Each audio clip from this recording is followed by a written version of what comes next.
ભગવાન શ્રી કૃષ્ણ રૂક્ષ્મણી અપહરણ કરીને નીકળ્યા છે.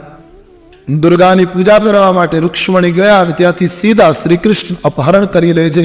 રૂક્ષ્મણીના પત્રના આધારે પત્ર લખ્યો હતો અને પછી નીકળે છે. બલરામજીએ એમ કહ્યું દાઉજીએ કે કૃષ્ણ હવે આપણે ઘણા દૂર નીકળી ગયા, રૂક્ષ્મણીની સાથે જલ્દી લગ્ન કરી લો. એ વખતે કૃષ્ણની આંખમાં અશ્રુ આવ્યા છે. દાઉજી પૂછે છે, ગોપાલ ક્યાં હે? બોલે, તમે મને લગ્નની વાત કરી ના એટલે મને યશોદા યાદ આવી, મને વ્રજ યાદ આવ્યું, મને ગોકુળ યાદ આવ્યું. અને તમે કૃષ્ણ અવતાર આખો લો. જ્યારે જ્યારે ગોવિંદને ગોકુળ, વ્રજ અને યશોદા યાદ આવ્યા ત્યારે એને ખબર નથી રહી કે હું કોણ છું.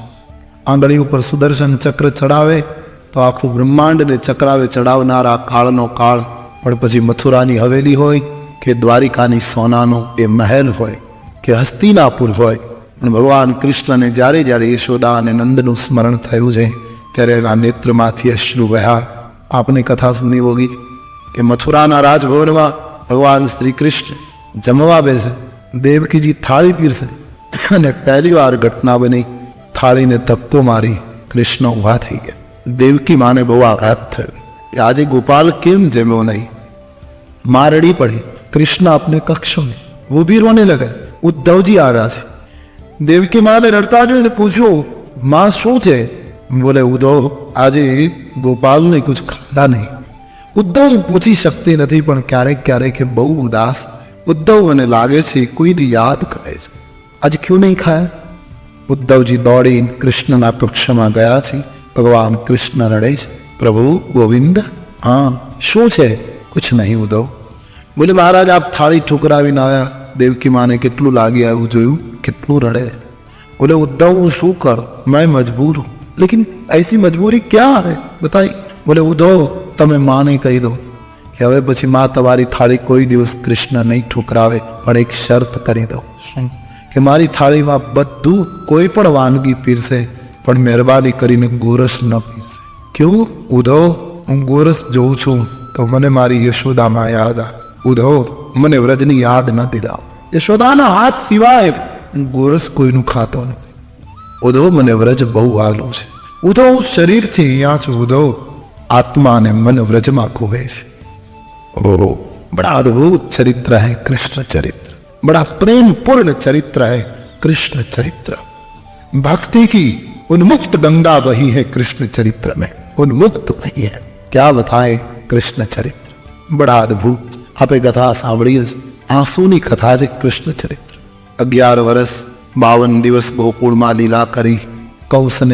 કંસના યજ્ઞમાં મથુરા જાય, કંસ મરે, ઉગ્રસેનને બધું સોંપાય, બધી વ્યવસ્થા કૃષ્ણ કરે મથુરાની. અને પછી કૃષ્ણનું હાલન ચલણ, કૃષ્ણનો વર્તાવ જોઈને નંદ બાબાને શંકા પડી છે કે છોકરો કંઈક બદલતો હોય એવું લાગે છે. અને ચહેરા ઉપર ગાંભીર્ય કેમ આવી ગયું, મનમાંથી કંઈક દુઃખી હોય એવું લાગે છે. એક દિવસ નંદજીએ પૂછ્યું છે, ગોપાલ હા બાબા હવે ગોકુળ થઈ બસ માથું નમી ગયું, જવાબ ના આપી શકે. ગોવિંદ હવે ગોકુળ જઈએ, ઘણા દિવસ થયા, તારી માં રાહ જોતી. બસ કૃષ્ણની આંખમાં આંસુ શરૂ થયા છે. ગોપાલ બેટે ક્યાં હે? બાબા તમે સહન કરી શકશો? શું? બાબા હવે હું ગોકુળ નહીં આવું. ગોવિંદ આવું નહીં બોલ બાપ. હા બાબા મેં સચ કહ રહા. બાબા મારે અવતાર કાર્ય પૂરું કરો. બાબા હું વચન આપું છું, આત્મા અને મન વ્રજમાં રહેશ. મારી માને કહેજો રડે નહીં, ભૂખી ન રહે, મારી ગાયોનું ધ્યાન રાખજો. બાળકની જેમ નંદ રડ્યા છે તે દિવસે. બાબા તમે ધીરજ રાખો. એ ઘટના ઘટકે રહી, નિર્ણય લેવાઈ ચૂક્યો, કૃષ્ણ ગોકુળ નહીં જાય. નંદ બાબાને વિદાય આપવાનો સમય થયો છે મથુરાથી. નંદજી વસુદેવને મળે છે. વસુદેવ અને નંદ મિત્રો છે, ખૂબ જ નજીકના મિત્રો છે. વસુદેવજીને નંદ કહે છે, દેવકીજી અને વસુદેવ આપ તો કૃષ્ણના માતા પિતા છે, અમે તો એને પાળીને મોટું કર્યો. હું વધારે પડતી લાગણી નથી બતાવતો વસુદેવજી, પણ હકીકત કહું છું, ખોટું ન લગાડશો. તમે એના માતા પિતા છો, હકીકત. પણ વસુદેવજી એટલું તો તમારે સ્વીકારવું પડશે કે કૃષ્ણ મોટો અમારી પાસે છે, એટલે એની આદતો, એની ટેવ, એની સુવાની રીત, એની જમવાની આદત, એને શું ભાવે શું ન ભાવે, એ ક્યારે ઉઠે, આ બધી ટેવો અમે જેટલી જાણીએ એટલી તમે નથી જાણતા. આટલું તો કબૂલ કરશો ને? હા નંદજી, તમારો પહેલો અધિકાર છે. કૃષ્ણને ટેવ છે, એને આગ્રહ કરીને નહીં જવાડો ને ત્યાં સુધી એ પેટ ભરીને ખાશે. અને વસુદેવજી એક કામ ખાસ કરજો, જ્યારે એ જમે નહીં ના તો એક કામ કરજો, એને યશોદાના સોગંદ આપજો. વસુદેવજી, આજ અમને લાગે છે આજ મારું વ્રજ અનાથ બની જાય છે, આજ અમે લૂંટાઈ ગયા, અંતે તો અમે ગરીબ માણસ. વસુદેવજી કહે, ऐसा મત બોલે માં, ऐसा મત. કૃષ્ણનું ધ્યાન રાખજો, એને સાચવજો. કૃષ્ણ એક બાજુ ઉભા ઉભા રડે છે, બાબા ભલામણ કરે છે. વસુદેવ અને નંદ ભેટ્યા છે, દેવકીજી રડી પડ્યા છે. નંદજી, તમારા અમારા ઉપર અનંત ઉપકાર છે. ગોપ બાળકોને નહીં, નંદ વિદાયની તૈયારી છે. શ્રી કૃષ્ણ આંસુ લૂછી નંદ બાબાના ચરણમાં પ્રણામ કરે છે. બાબા, आपकी तबीयत का ख्याल करिए. बहुत रोए नंद आज, बहुत. बार बार कृष्ण ने हृदय लगाड़े છે. બાબા, મારી માને કહેજો રડે નહીં. बाबा એને કહેજો હું રોજ યાદ કરીશ. बार बार हृदय को लगाते हुए नंद निकल पड़े. यमुना तट तक गए हैं विदा को. બધું જાણે ગુમાવી દીધું હોય પોતાનું, એવી રીતે નંદજી ગોકુળ આવ્યા છે. ગોકુળવાસીઓ એકત્રિત થયા છે, નંદના રથને ઘેરી વળ્યા છે. માંડ માંડ રથમાંથી નીચે ઉતર્યા યશોદાજી દોડ્યા છે. મહારાજ, ગોપાલ ક્યાં? દેવી, હું શું કહું? કેમ, શું થયું? હા દેવી, કૃષ્ણ નથી આવ્યો. બસ આઘાત સહન ન થતા યશોદાજી ધરતી ઉપર પડ્યા છે. બધાને ધીમે ધીમે સ્વસ્થ કરી નંદે મથુરાની કથા કહી છે. યશોદા, કૃષ્ણ બહુ રડતો હતો. યશોદાની આંખમાંથી પાણી નીકળ્યું. એણે મને વારંવાર યાદ કરીને કહ્યું છે, મારી માને કહેજો મારી ચિંતા ન કરે. યશોદા તને બહુ યાદ કરે છે. બસ ત્યારથી ગોકુળની જે દશા થઈ જાય, સુરદાસજીના શબ્દોમાં કહું તો, सूरदास व्रज डूबत. यहाँ माता पिता रोते रहे, यहाँ मथुरानी अटारी में कृष्ण रड़ता रहे.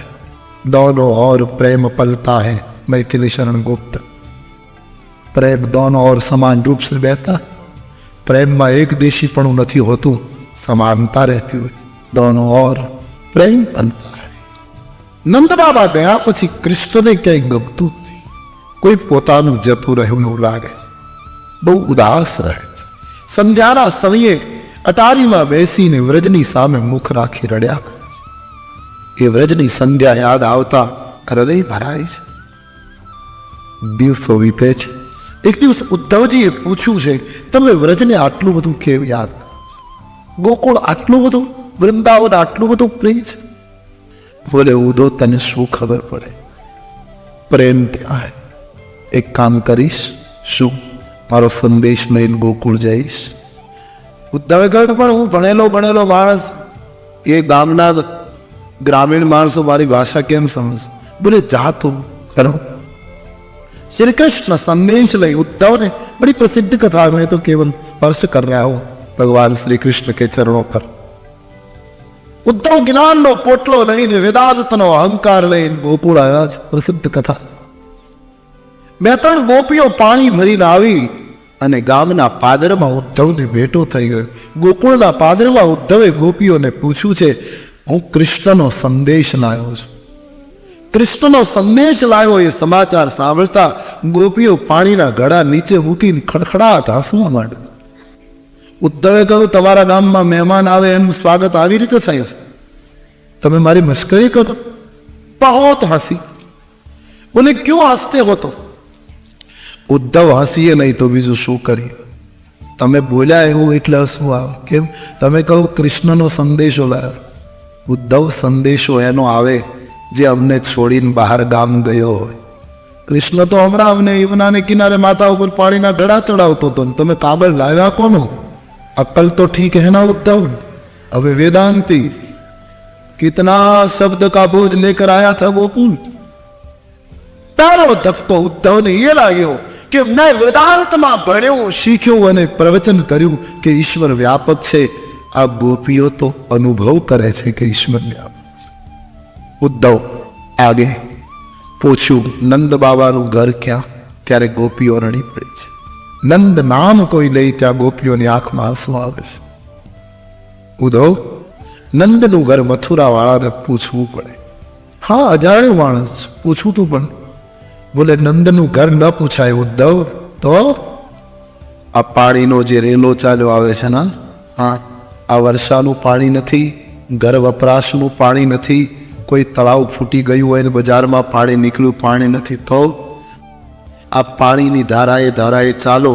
આ પાણી જ્યાં અટકી જાય, પાણીનું ઉદ્ગમ સ્થાન એ નંદનું ઘર. મતલબ એ પાણી નહીં ઉદ્ધવ, આ નંદ ને યશોદાના આંસુની ધારા છે.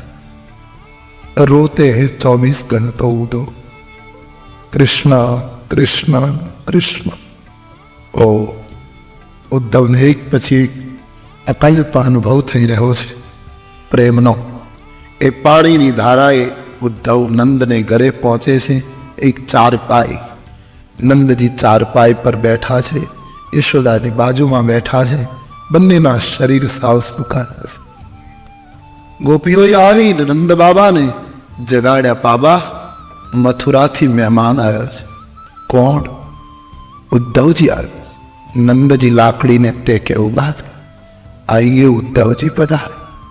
યશોદાજી ઉભા થયા, સ્વાગત કર્યું.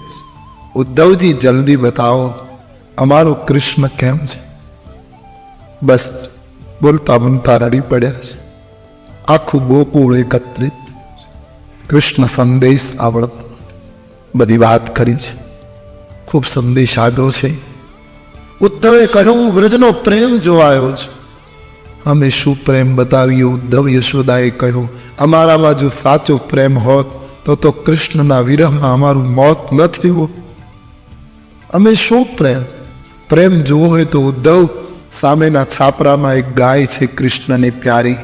એ ગાય જ્યારથી ગયો છે ત્યારથી પાણી પીતી નથી. ઉદ્ધવજી ગાયની પાસે જાય છે, ગાય લગી છે.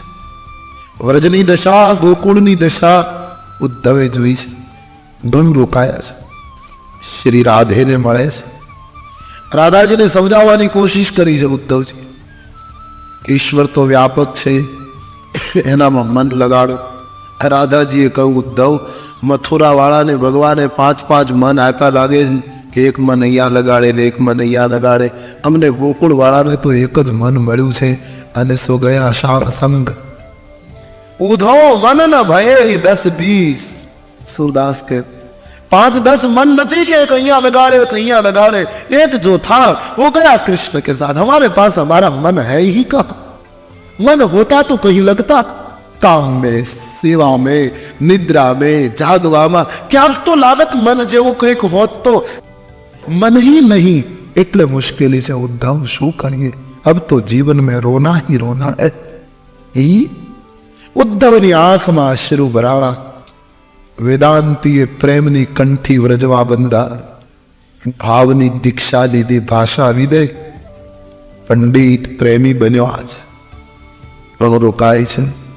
એક દિવસ ઉદ્ધવ વિદાય.